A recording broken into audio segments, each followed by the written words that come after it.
जय जगन्नाथ दर्शक बंधु भक्ति प्रसार पवित्र अगणा को मु विरंची मधुरेन्द्र आम स्वागत करछु हमर श्रीमद् भगवत गीता एक सुंदर श्लोक पर आलोचना आसंतु आलोचना भाग नियंतु प्रभुଙ୍କର कृपा लाभ करम। जय जगन्नाथ। तस्मादस्य महाबाहु निगृहीतानि सर्वश इंद्रियाणि इंद्रियातेभ्यो तस्य प्रज्ञा प्रतिष्ठिता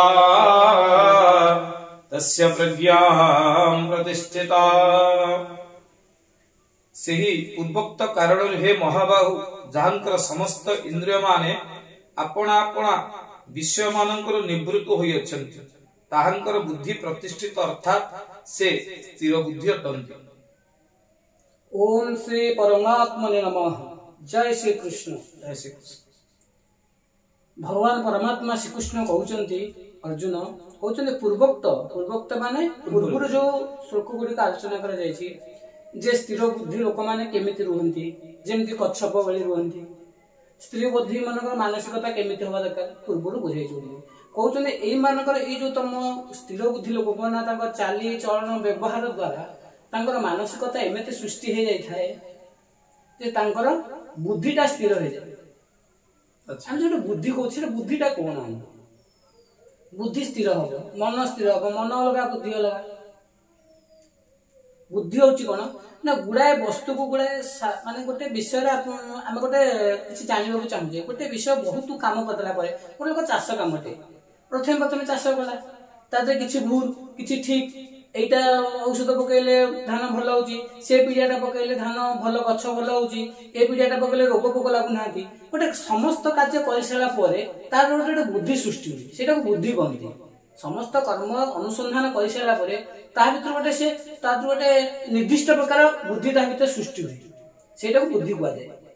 तेणु से भगवान कहउचंदी जे तो गोटे स्थिर बुद्धि लोक गोटे साधारण लोक ए सब स्थिर रहिबारे विभिन्न गुण जेने कच्छ बळी बा कोनोसी इंद्रिय मान सहित आसक्त न होई कोनोसी कर्म सहित आसक्त न होई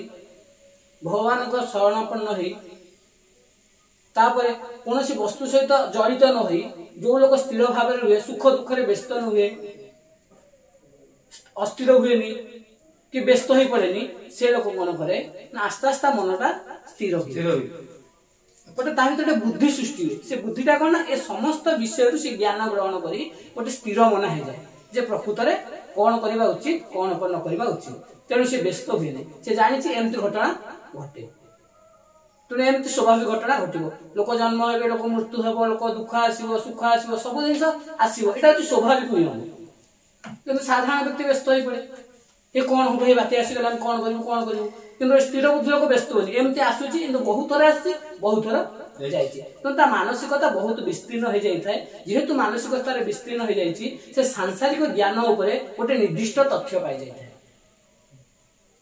तेणु पूर्वोक्त विषय गुड़िक भगवान कहते पूर्वोक्त विषय गुड़िक से अनुसंधान कला लोकट माइंड स्थिर माने तार मस्तिष्कता मन संपूर्ण रूपे कामना छाड़ी देता है आसक्ति छाड़ी देता है ता बुद्धिटा स्थिर हो जाता है तो से व्यक्ति ही आध्यात्मिक ज्ञान पाइबा अधिकृत हुए और से परम शांति अनुभव करे। जय जगन्नाथ। ए श्लोक रे हम जानिले